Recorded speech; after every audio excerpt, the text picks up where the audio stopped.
Hello, and welcome to today's episode of Constructive Conversations. The intention of this podcast is to explore the mindset and actionable approaches that empower entrepreneurs to achieve success in all areas of life.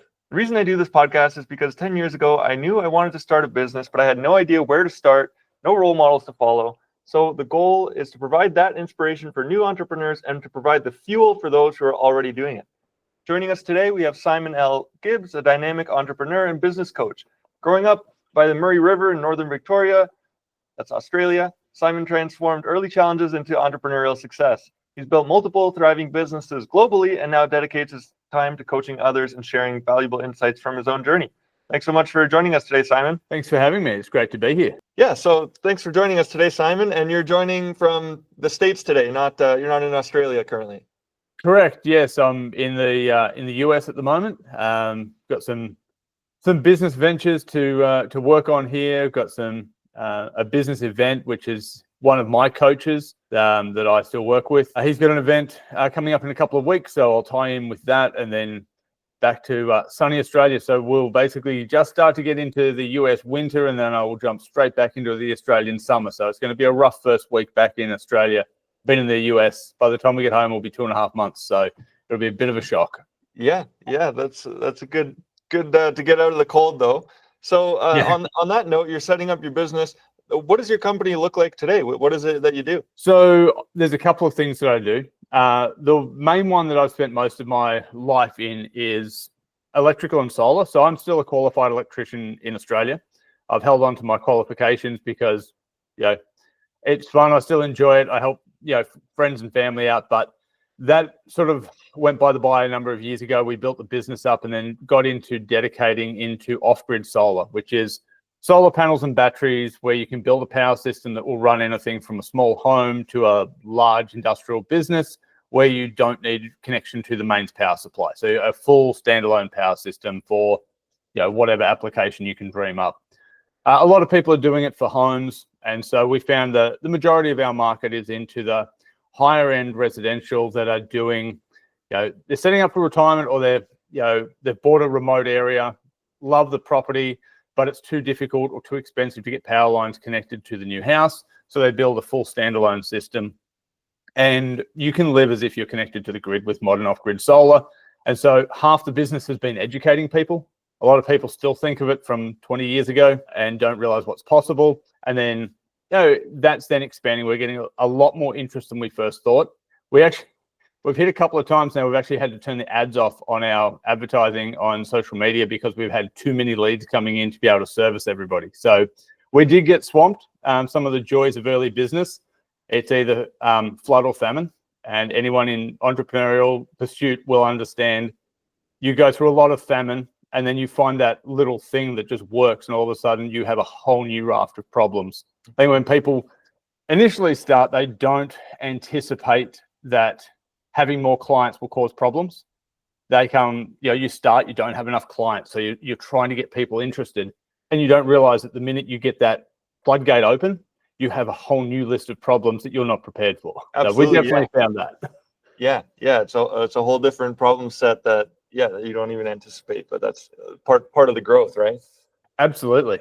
And so we're still doing that business. That's part of what I'm doing here in the US. We're expanding our operations into the US and then into Africa, because power reliability for people is obviously a huge thing. And the way we do our systems is a little different to the way most people do their systems. I won't go into it because I'll chew up too much time, but effectively, it makes it very easy to be able to just package up and deliver to anywhere you like in a pre-built system. So it saves a lot of the technical on-site work, which means it's deployable at anywhere in the world. You don't need a large skill set to be able to install this thing. Awesome. That's really cool. And then what got you, to the point of starting this business? So you trained as an electrician. What happened between, being an electrician and now running this company and launching in multiple countries? I think it was always a desire to do something that was going to impact the world. I like the idea that whatever I do is valuable to other people. And I think any business that is worth anything has to be valuable to other people. It's not just something that we like. It has to be something that other people see a value in. And that value needs to be much higher than the price we ask for it, that's how you get something that people are prepared to pay money for. And so I spent 10 years as an electrician and I struggled to make profit. I was busy, and I grew up with the mindset that busy meant productive. And a decade in, I ran into massive financial troubles because I couldn't work any more hours. I was sleeping as little as possible, and I was so busy, but I was not productive. And then I got into actually getting a coach, and that led to getting another coach and getting another coach. And I started training myself. So I trained as an electrician, took 4 years to do my apprenticeship. And I came to the realization that I had not trained as a businessman. And so I needed to start my apprenticeship as a businessman, and I needed to go get training. And so I started to invest money into coaches to learn the art of business, and then fell in love with actually running business as opposed to being an electrician. I still enjoy being an electrician, but I find it far more fascinating running businesses. And I see it as a game. It's a fun game. It's a stressful game, but it will teach you to grow up. It will teach you about your character. It will make you become a better person, because all the limitations in your business are personal limitations that go through all of your decision making. So until you become a better person, you can't make better decisions. And so it's a great way to grow as a human being. Absolutely. Yeah, I've heard that from other entrepreneurs is your personal growth and development is directly tied to the growth of the business. So yeah, it's a great vehicle for that. And I like your story because mine's similar. I trained as a carpenter, and then and also I worked as a firefighter, and then sort of same thing. I started investing in myself and personal development and said, hey, you know what? I like running a business more than I like being there, swinging a hammer or a fire hose in some cases. Yeah, so similar journey. And talking about that start, did you have entrepreneurial parents? What was sort of what pushed you towards running your own business initially? It's interesting because my parents are not entrepreneurial at all. So my father is actually a builder, a carpenter, trained as a cabinet maker, became a home builder, and did most of his work doing residential building. He was the one that actually encouraged me to get into electrical instead of building at the end of my high school, because he asked me, what are you going to do for a job once you leave school? And I was like, oh, I guess I'll be a builder like you. He was like, no, don't do that. Yeah, my back hurts, my feet hurt. Like it's a terrible trade. He goes, you're smart and you have an interest in electrical things. Why don't you become an electrician? I thought, oh, that sounds interesting. I'll look into that. So that was the path I ended up taking. And then I think the thing that really drove me, I did my apprenticeship primarily in commercial electrical, so big multi-story government contract type work in Canberra in Australia, in the capital of Australia. And in that, I saw what was possible because I was hands-on in it, but I also saw how poorly things were managed, run, to the point that I said, I have to get out of this. The minute I get my qualification, I need to leave this industry, because I'm not prepared to put my license and my name to any of the work that's going on here, because it is so substandard. Now we have so many rules and regulations, but that's only if you're being honest to them. And so if you can skirt the rules and cut corners and not tell people and don't worry about this and let's just not tell anyone about that. And I'm thinking, if this goes bad, we're talking about electricity that can kill people and we're cutting corners. I'm not prepared to be a part of that.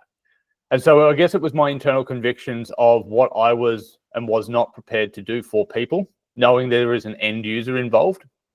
And so I've always wanted to do the best by people. I just realized I couldn't do it through being an employee in that environment anyway. And so it was like, well, I've got my ticket.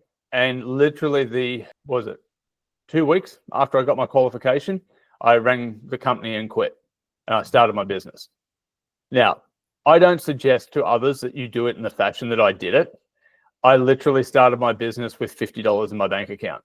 I did not have a nest egg. I had no plan. I had no training. And that bad launch took me 10 years to rectify. And so if anybody is listening to this, considering starting a business, I would say get some advice. There's plenty of free advice, or you can talk to somebody for very little money who might be a semi-successful business person. Look at somebody who's got a run rate. Their business is doing over $1 million a year. Someone who's got 5 to 10 employees. If you offered them $200 to sit down with them for an hour and extract 20 questions out of them, it would be the best money you could ever spend. And get some advice on what you're thinking, what you're trying to launch, and their thoughts. that will probably save you tens of thousands of dollars, if not more, in mistakes. That is where I would suggest people start. And then really, the other thing is to make the decision as to whether you're trying to run a business or whether you're in love with your product. So many people start a business because they love the product, they like the idea, and then they discover they have no idea how to actually run a business. When you learn the art of business, the product becomes irrelevant other than it being a good product and a great fit for the client. It doesn't matter what industry you're in, because a business is a business and it runs on the same principles no matter where you are. It runs on value, providing value to a client, knowing how to find clients, your lead generation, advertising, your offers, all that base stuff. It doesn't matter what industry you're in, they all require those same skill sets. So if you train that, you become useful across the board, irrelevant of industry. And then picking the industry and picking the product just becomes a case of research and making sure it's something that has a good stable background, it has a good future trajectory, and it's something that you think is going to be viable long term. And there's enough of a market that you can actually make, an expanding business and something that's going to maintain, the income that you want. I would probably steer away from doing market stalls selling scented candles because it's probably not going to scale. But then if you jump into vehicle manufacturing, it's always going to be there, but the overheads to start are so huge, you probably can't get in. So you've got to work with what you've got, but understand those sort of concepts when you're looking at a business, and certainly get advice and get training, 100%. That's absolutely great advice to sit down with someone, and even for an hour, if you want to start up and get that advice. And I love what you said.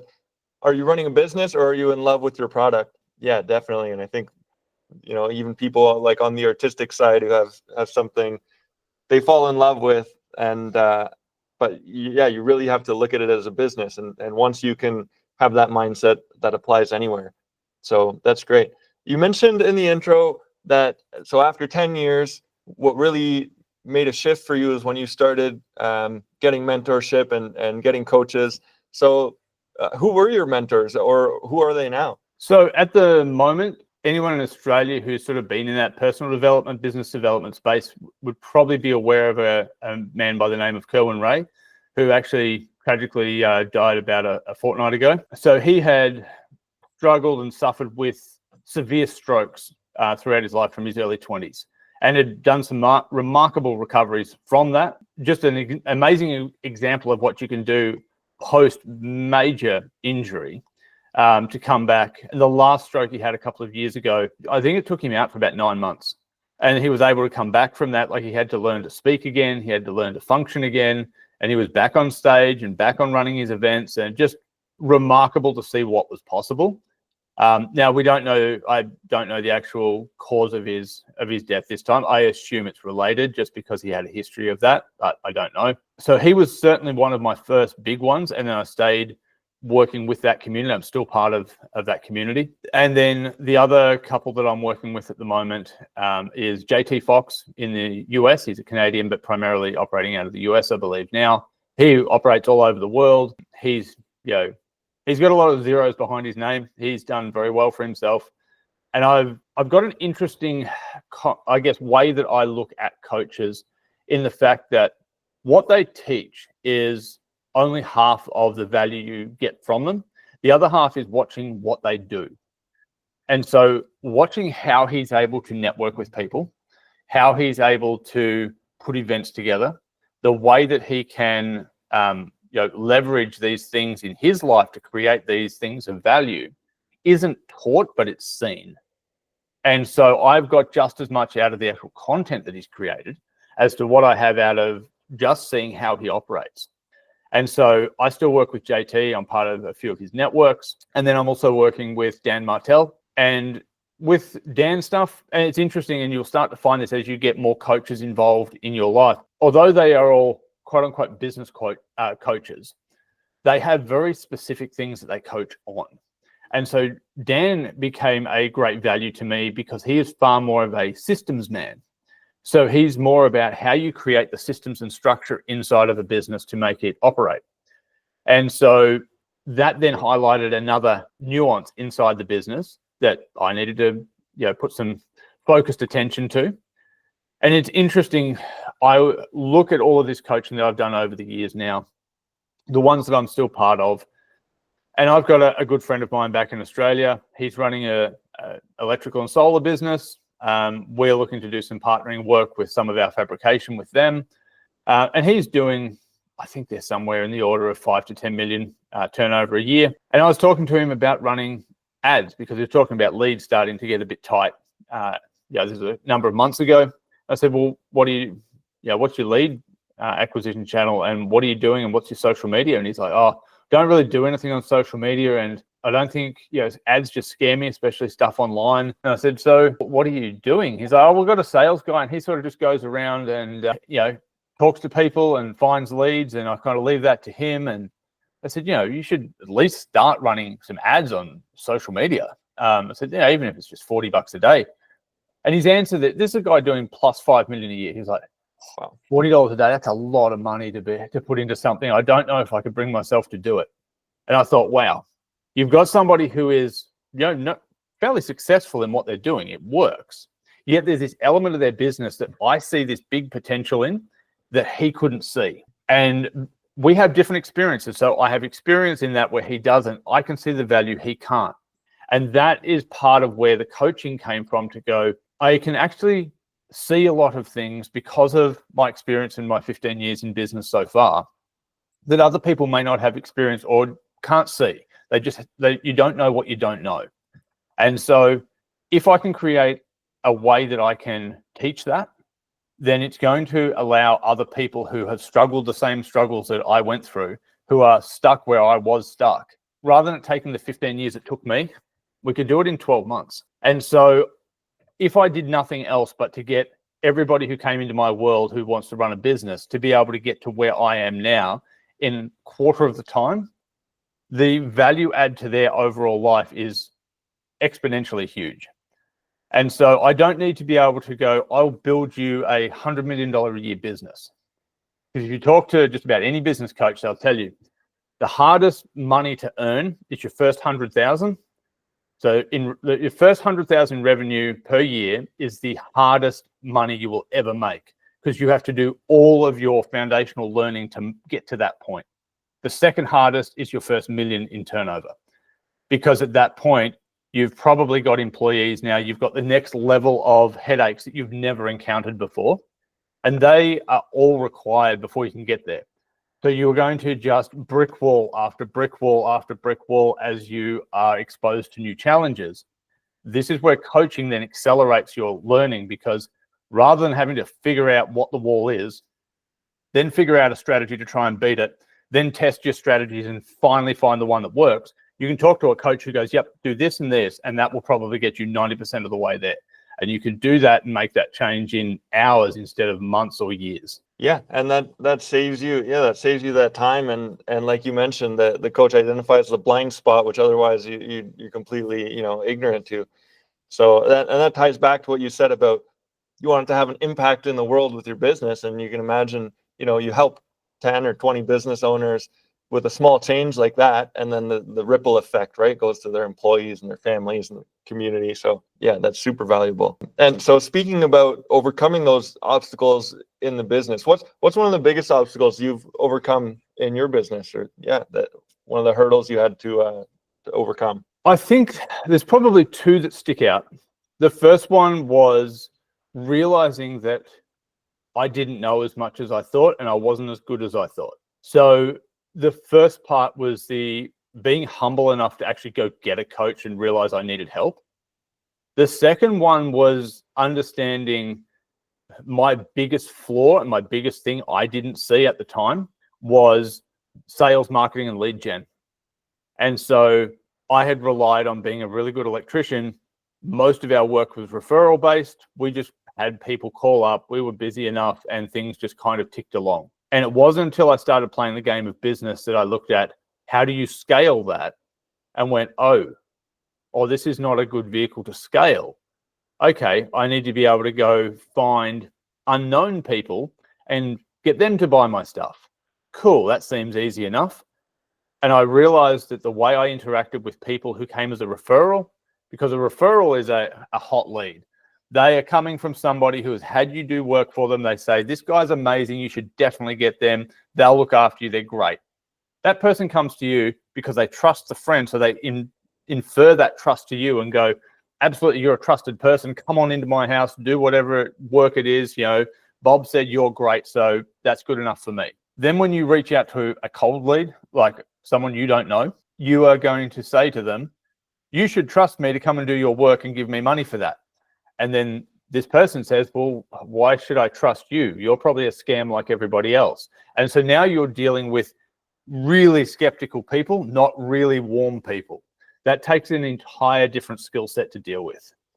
And so I walked into that brick wall thinking I was just going to chit-chat my way to sales with these cold audiences, and then realized I had a ton of work to do, which I thought I could fix in a month or two. It took over a year to build sales process, build a sales team, get someone to lead the sales, train myself in sales, understand how to do lead generation, which meant creating advertising. So I had to learn platforms. I had to learn Google. I had to learn Facebook. I had to, become somewhat of a social media expert to be able to make all of this work to the point that I had enough traction to say, hey, this does actually work. Then I had to bring people into that process to replace me because I was now time poor because I had so much to do. That entire process has so many layers and processes involved in it. It's not just, I'll jump on that ad on Facebook that says hire a social media manager and all my problems will go away. And I learned that the hard way because I did exactly that. I jumped on, I hired somebody for $20,000 to get me a guaranteed 200 leads. My problem was I didn't know that you needed to specify warm lead, qualified lead, how you were going to qualify them. I just thought leads mean people that want to buy your stuff. No, leads mean somebody that clicked on an ad. So they could have built me an ad that had a picture of a car at the front and people thought they were buying windscreens for vehicles. They would have counted that as leads because they clicked on the link and it came up on the metric. So what happened is I got 200 leads. They were all useless and I didn't get a single sale out of 20 grand worth of cost to this agency. And then I figured out in that process, I didn't know what I'd ordered. I didn't understand enough to actually have made an informed decision, and I blew 20 grand. So this was some advice that was given to me by a coach. You need to be proficient enough in the skill that you are hiring somebody into so that you can understand what a good decision and a bad decision is. So if you don't know sales, you have to go and do the legwork and start doing sales yourself to learn it at least to a point to understand the process. I tried to get people into the business early. I got lucky with one who was my VA. She was really good, was with us for a while, did a ton of really good work, and it was the first VA hire I'd ever done, and it just turned out to be great. When she left, tried to get a replacement. The replacement wasn't as good, and then I realized that I had just got lucky. It wasn't actually that I knew how to recruit or hire. And so here's a whole nother issue. You've got to learn how to be a recruitment agent. You have to, there's so many skills you need to learn, and it's not until you jump in boots and all into the process that you figure out what you don't know. Yeah, and then at that point you start to build the machine. So you described, I was picturing it, you built the machine that generates the leads with all the aspects, the sales team, the advertising, the funnels, the processes for that, and then you built the sort of the hiring machine once you figure that out. But yeah, that is really good advice about gain proficiency in the skill that you need to hire for. The last guest I had on was a tech founder, and he said he had to learn how to code so that he can communicate with his developers. And when hiring developers, are they blowing smoke, or do they actually know what they're talking about? So that's absolutely great advice. And the flip side to that question, what's one of the greatest successes and maybe an unexpected win that's come out of running your company? I think one of the greatest wins that I've had is the people closest to me, around me, have seen and mentioned and commented to how much I have grown through this process, that I am a better husband, better father, I'm a better human being, I communicate better, I've just become a better person because I had to, not because I saw all of those other flaws in my life in general. I just saw the business, but the business required me to become a better person to be able to function. And the trade-off was I just became a better human being in the process. So that's probably the biggest tangible thing. Yeah, outside of the fact that the business has grown, it's given me the opportunity. Like 5 years ago, if someone had have said, book yourself and your family a flight over to the US and stay there for 2.5 months and enjoy yourself and, do this, do that, and spend all this money, I would have gone, there is no way that is ever in my foreseeable future, that I don't have that kind of money. And then here we are sitting in the US and we're, enjoying ourselves. Yes, we're doing a lot of business stuff and all the rest, but the family's here. We're seeing things we've never seen. We're giving their kids experiences they couldn't have had otherwise. And so it's been a wonderful time. Business has given me the opportunity to do that. So I would say the improvement in my life quality and my personal character are the two biggest. I guess the increase in lifestyle was part of what I'd hoped business would provide. It's nice when it starts to happen. But that increase in my personal character and having other people notice, not just thinking that I'm better, but other people commenting just randomly on, they haven't seen me for 6 months. Oh, wow. So I didn't realize I'd changed that much. Other people notice. That's pretty cool. Yeah, that is really cool. You get that feedback externally. Yeah. So it's not just your own opinion, but you're actually getting tangible feedback that, you're developing, growing. And that's really interesting. As you say, it's not a conscious effort, but it's just required. You have to be, your home life has to be better so that, your business can perform. So it's almost like a side benefit of working to grow in the business is everything else improves. That's really great. So here's one, and this is something Dan Martell, because that's how we met each other, is our mutual coaching with Dan Martell, and he's really big on personal branding. What are your thoughts on personal branding? Is that something you're doing actively? So that was the other half of why I kicked off the coaching, because no matter what I do in my life, I will always have this experience of what I've done in business and the ability to pass that on to other people. Now, I may not always be a business coach as my face and brand, but I personally see business coaching that anyone does from an experience point of view, not just because they build a machine that can do it. Like if you were just building retreats to help business owners run retreats, you can probably run that as a business completely separate to yourself. But if you're the one giving the advice, you're the one doing any form of upfront teaching where you're the face, that really is your personal brand, because it's linked to who you are. If you went away, the majority of the business goes away. So I don't see the business of the coaching really being what I'm trying to build an empire out of. It is my way to give back to people, and it ties very much to me as my personal brand, who I am and how I kind of go about the world trying to help people. The solar business could very much be a business that is grown to a point and then sold to investors, partially sold, all of those full exit, partial exit type strategies on the business front, mergers, acquisitions, buyouts. We may roll up other companies into what we're doing. I may become a minority partner. Who knows? Like, there's all these things that can happen, and it doesn't really change how people perceive me. That's just the business that operates separate. I'm just the brains behind it at the moment. And so understanding that separation between business and personal brand, the personal brand, as I understand it, is once you start to put yourself out publicly, what do people perceive you to be? And if you change industry, if you move to another country, whatever it is that you do, look at how that persona of who you are is just as transferable, no matter what industry, wherever you are, whatever you're doing in life, you are still that person, you're still that brand. And the way I see it is, if you do something really wonderful that people, notice and give you recognition for, that's your personal brand. If they attach your name. So branding is the association between one thing and another. So the name is the brand. My name is my brand. And so when people associate good things with that, that is a good personal brand. If you do something stupid and you do it publicly and you get known for it, for instance, if you are, caught drink driving and you beat somebody up and you go to prison for it and it's all over the news, you're that guy. Most people remember Mike Tyson for biting off Holyfield's ear.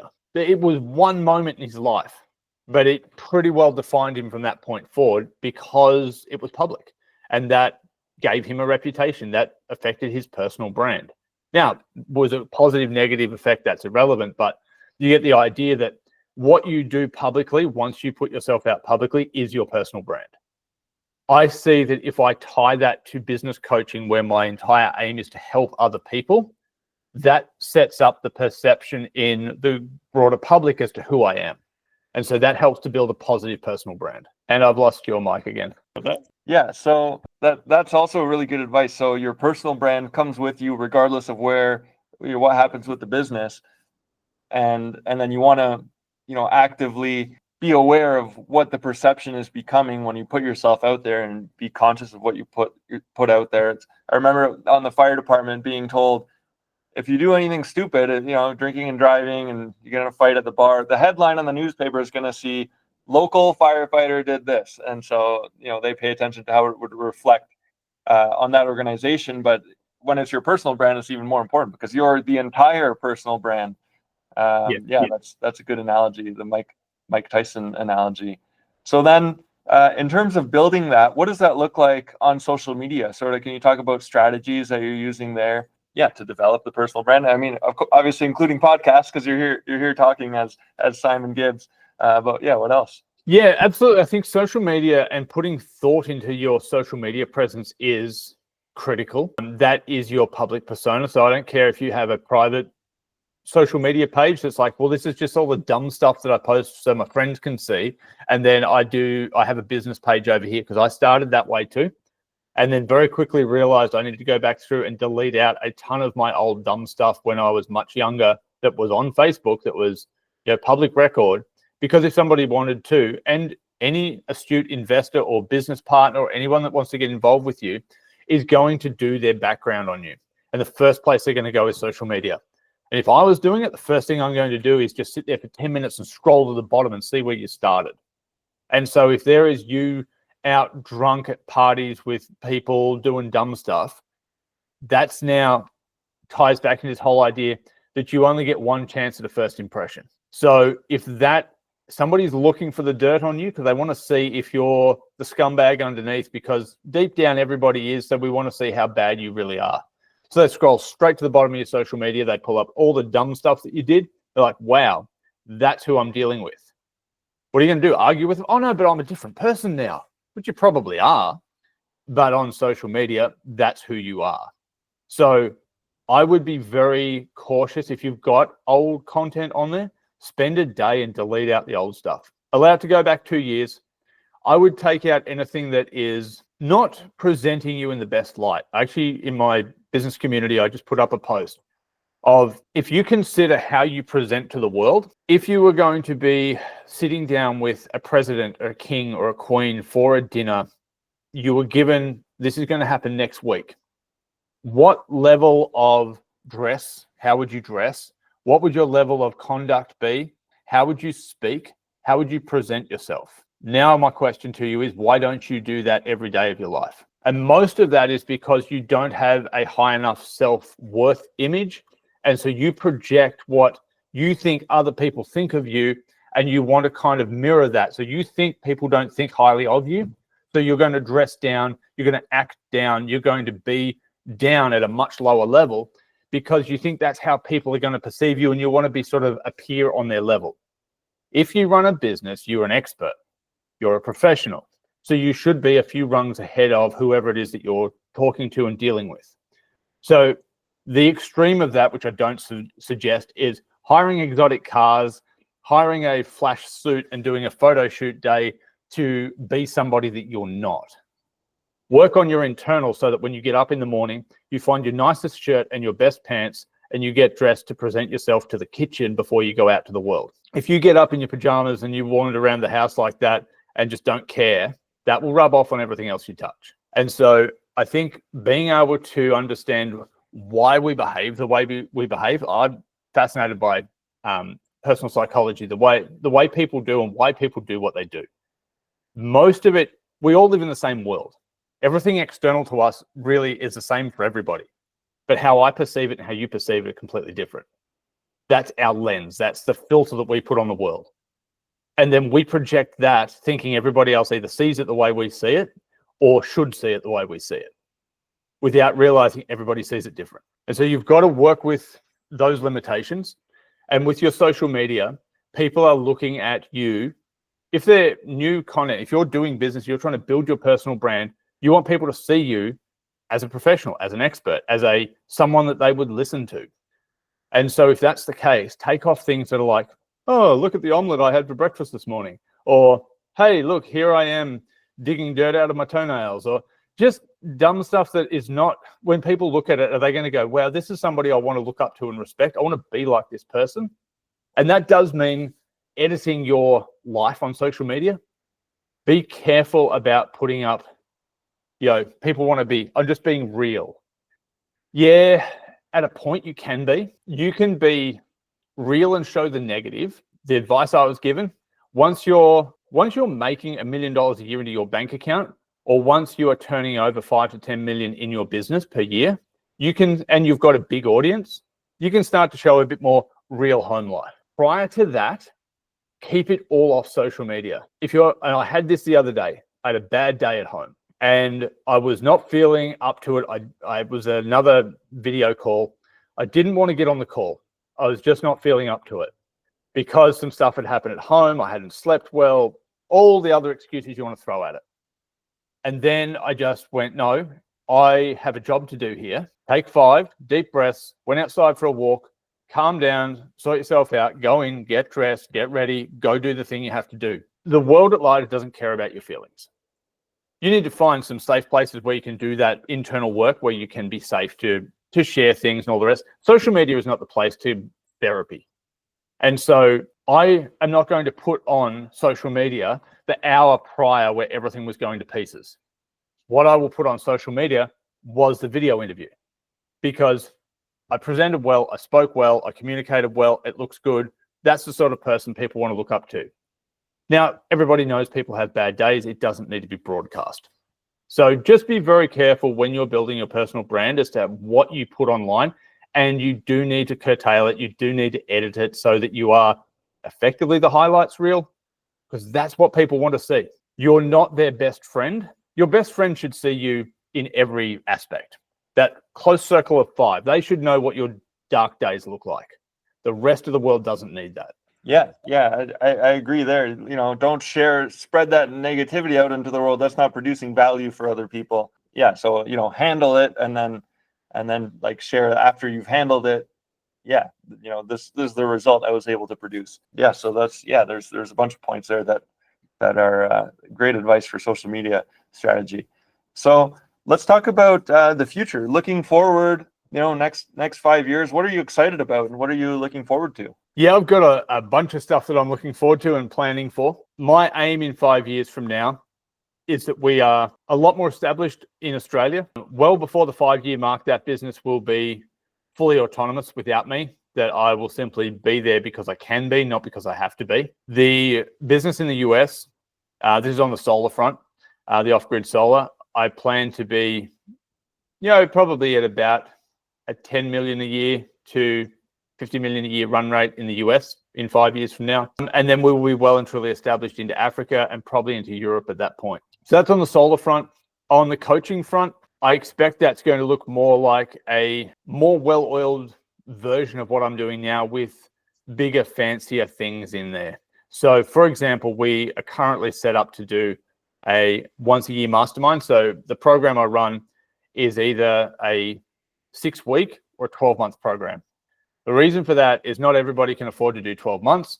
Some people just need some help right now. So we do a really intensive 6-week to really sort of kickstart people. And then if you want to do the 12 months, you can either start straight into that or you can then transfer and transition into it. At the moment, that 12-month program has an annual mastermind that we do, and it is a virtual. My plan is in 5 years, that will be a physical location, and we'll probably do multiples around the world, where we will take people more local to their area so it's not cost prohibitive for people to attend, and do things where we can just massively increase the value we can give to people. My aim is not to make it in such a way that it costs you so much to be involved that it's like, this could be great, but it just sucked 50% of my profit out of my business and I'm way back down here still and I'm trying to grow. It's how can we create the most value with as little cost as possible. Now, I'm not saying there's no cost, and this is a very critical part for anybody who's looking at coaching. If it's free, the likelihood and the statistics tell us very few people actually put in 100% effort. If it costs you a lot of money to do something, and specifically with coaching, so to give you an idea, the first coaching I got involved with was $60,000 Australian per year. I didn't have 60 grand. I got into that program, and because it costs so much, I saw that it could be valuable. I took a gamble. Because it costs so much, I did everything I could to extract every piece of information out of that. Because of that, I got a ton of value out of it. If it had have been come along for free and just tag along, I wouldn't have been committed to it. I wouldn't have tried real hard, because what's it really matter? It didn't cost me anything. I just sort of, I couldn't be bothered today. It's low stakes that way. Yeah, you're not personally involved and committed. So until it costs you something, you're unlikely to commit to it. And so if you want to actually help people, and it sounds counterintuitive, and I know people who are skeptical are always going to jump to the thing, well, that's what you say because you're running the program and you just want people's money. No, statistics say if we give it away for free, all the people who say, I can't afford it and I want it for free, never show up. And the ones who do show up don't stick around. And very few people, and it's under 10% of people actually get value out of what they're doing. Most people will perceive it as a waste of time because they're not committed to it. If that same person had to put $20,000, $30,000, $40,000, $50,000 down to do the same thing, they would get so much value out of it because they became invested into it. Dan Martell talks on this. His quote from the other day was that transformation happens at the transaction. It's not until it costs you something that you actually start to derive value out of it, because if it's worthless, hasn't cost you anything, you perceive it as worthless. Yeah, and that's fascinating, because like you said, it can be the same service, but then the person who pays more for it actually gets more value and it's real tangible value, and they produce it because their perception is that the value is there. That's why I paid for it. And so basically they create that value. And I love that quote. The transformation happens at the transaction. That's awesome. But I like your goals. I like that you have the big goals moving forward. So I'll be excited to watch that progress as you go. Next question: do you have a book in you? What would it be about if you wrote a book? I'm halfway through it. Awesome. That's great. So I have the title. I've written a rough draft. I have the concept, and it follows a business and life belief that I have, that I developed, which is failure is positive. And if we can understand that there is no such thing as negative, there is just learning experiences, that allows us to be able to alter the way we see challenges. Challenges are not setbacks, they're learning opportunities, they're training grounds. And so the idea, without giving the title of the book away, is if you had to fail a set number of times, so let's say in business, you are going to have to attempt something and it has to fail and not work for you, and you have to go through that 500 times. But after your 500th time, you get success, whatever success is to you. And that was a known metric. Everybody has to go through this process. What would your approach be to failure at that point? Would it be to shy away from it, or would it be to try and get as many done as quick as possible? Yeah, you just keep hammering at it, right? Just get them done. So the only difference between that concept and real life is we just don't know our number. But the concept stands true. So you have to go through failures to get to success. So why are we scared of it? If it's a known part of the process, why are we hanging back from trying? Because we have this perception attached to failure as negative. People see me as a failure. No, if you do enough of them, you have so much depth of character, depth of knowledge, depth of things that you could start a coaching program to help other people overcome, because you have failed so many times. And failure doesn't mean you destroyed the business. Failure means I ran an ad on Facebook and I got 2 clicks. I spent $1,000, and at $500 a click, it's not viable for my business. Then I learned X, Y, Z, and I got it down to $10. Well, that first part is a failure. You failed at running a good ad that was profitable, because that's what ads need to be. But you learned. That's a win. It's not a failure. You learned something, so now you're better. And so every failure you go through is just the opportunity to learn how to overcome it. And if you stack enough of those, you not only become a better person, you become valuable to other people because you have skills and experience you can share with others. Mm-hmm. Absolutely. I'll be excited. Is there a date when that book's coming out? I haven't got a date yet because I need to dedicate some more time to actually writing it well. And I took this from Alex Hormozi's work on his books, and the amount of effort that he put in and the amount of time he put in to create something was of such high value. I am hesitant to release the book too early because I don't want it to be a half-baked effort. I want it to be something that is really valuable for people. So as much as it is at the moment will be written as a non-fiction, it will be written as a fiction book, but it will then have a tangible last chapter that is teaching several lessons. The other one that I'm passionate about teaching is how to learn. It's a skill set that most people don't push on, and it's so valuable. It's how to take something such as a fictitious story, understand the concept that's being taught, separate the concept from the story, take the structure of the concept, apply it into your own life or your own business, and rebuild your business over the concept and see how it stacks up and see where the holes are and make suitable adjustments. And if you can do that and learn that skill, you can listen to people teach in an industry that has nothing to do with yours and extract a huge amount of value out of it because there are concepts that apply across the board. But if you don't have that skill, you'll go, well, I'm not in a software business. Like my solar business is like a one-time sale business. I learned so much because of that strategy of Alex Hormozi's teaching around how to run recurring revenue businesses. Our two businesses are like polar opposites. And you could very easily say there is nothing that he teaches that's relevant to this industry. We are the complete opposite. There are so many things that he taught in that business model that I could transfer. And so once you understand principles, you can apply them across the board. If you only learn the skill that is attached to the outcome or the action, and that's all you ever learn, then you need all of those conditions to exist before you can do anything with that. So you need to learn how to learn concepts. Yeah, that's super valuable. Yeah, that would. Well, whenever that comes out, I will be ordering a copy for sure. Because even in just what you're talking about, there's light bulbs going off. That you can transfer if you know the high level principle of how to learn, then you can transfer that knowledge from anyone. Yeah. Next one. So you talk about beliefs. Like it's clear that you spend a lot of time like working on your self-psychology, your beliefs. And do you have any like practices, like spiritual, religious or not, that and to what extent do those influence your business journey? A lot. So yes. And the easiest way to explain it, because I come from a Christian background, my parents were pastors of a church, grew up in that environment. I actually got to a point where I was starting to question everything. And this is in my 30s. But I was questioning like life in general. I was questioning governments and policies and world events and just questioning everything. I was in a very negative place for a while. But I started looking at the religion as well and discovered many issues with organized religion.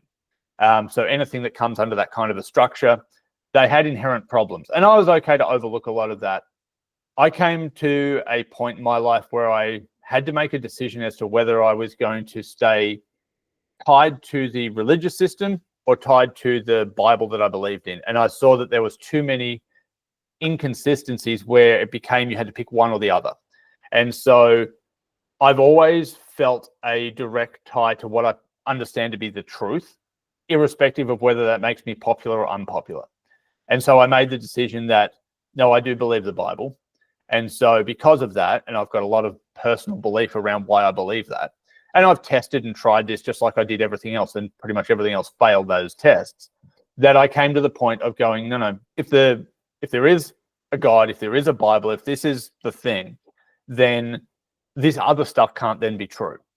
And so one was, and it is internal, and I'm not going to say anybody else needs to believe the way I believe. This was my conclusion once I tested everything, and it took years testing this. That then led me to a point of going, there are now some hard boundaries that I have that I won't sacrifice on, even for business.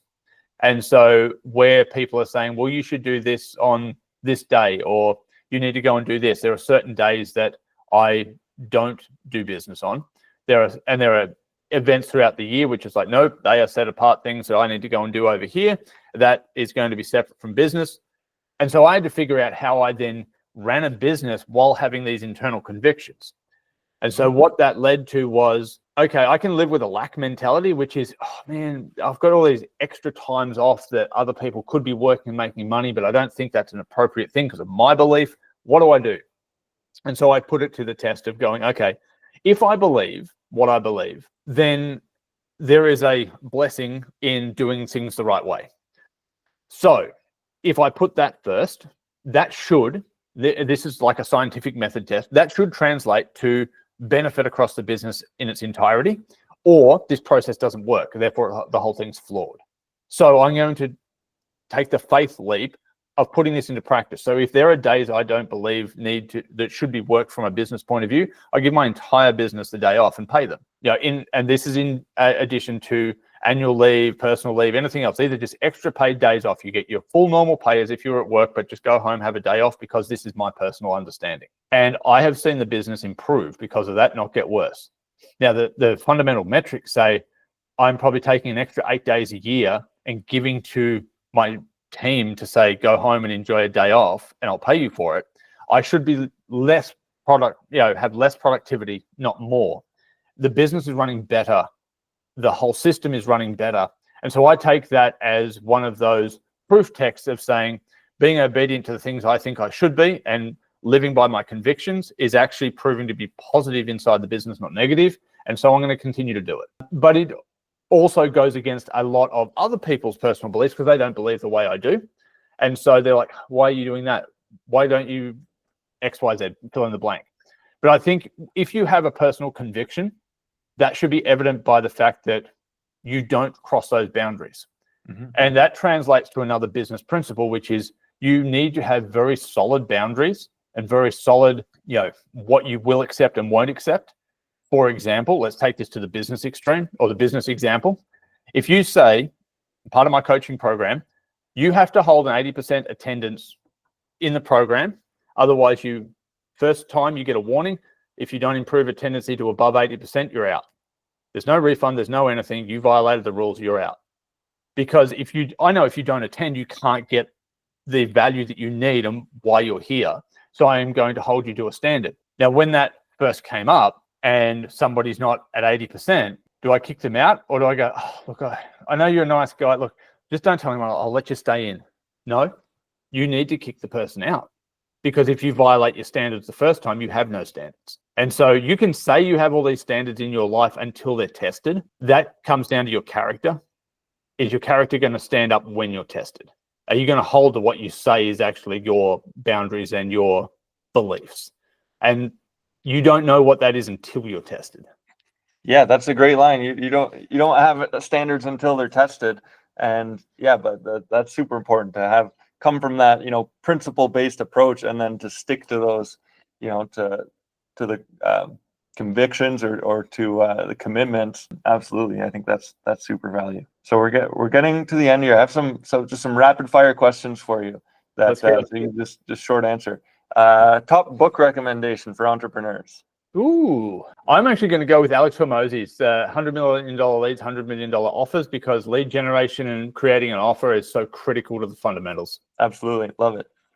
So if you could have dinner with anyone dead or alive, who would it be and why? Ooh, I like these questions. Okay. To be honest, it would be my grandfather, who has since passed. And only because before he was one of my biggest inspirations in putting me on this track. I learned all my electrical interest from him. He was back in the 50s, or 60s, 70s, he was like TV, radio repairman, that kind of thing. And so I never got to show him what I could do in the business. I was still failing and struggling when he passed. I would love to be able to go back and show him what his influence had on me. That's beautiful. If you could wave a wand and be free of any habit, what would you get rid of? Self-doubt. Awesome. That's good. Now, what's your favorite app on your phone? And it could be productivity, or it could just be, what's your favorite app? Facebook. Okay, I think I can piece together the why behind that. And then how do you unwind after a long day? Interestingly, a lot of times I will watch reels and shorts just to give my brain, because of the way my brain wires, and I've come to understand this, it gives my brain something else to focus on in its conscious part so that basically the rest of my brain can shut down. And so I find it, I don't take in any real information from it. I find it mind numbing, but it basically, my brain's running at about 150% all day, every day. And that allows me to kind of create that separation. And I can physically, in 15, 20 minutes, feel myself start to get really tired. It's like, cool, now I can go to sleep. That's really interesting, because I've heard Dan Martell say the same thing. He'll sit down on a couch and watch TikTok. And so very interesting. All right. Well, Simon, it's been a pleasure having you on. It was a great conversation. I really appreciate your time. No, thank you very much for having me. Thanks again. Take care. And yeah, thank you.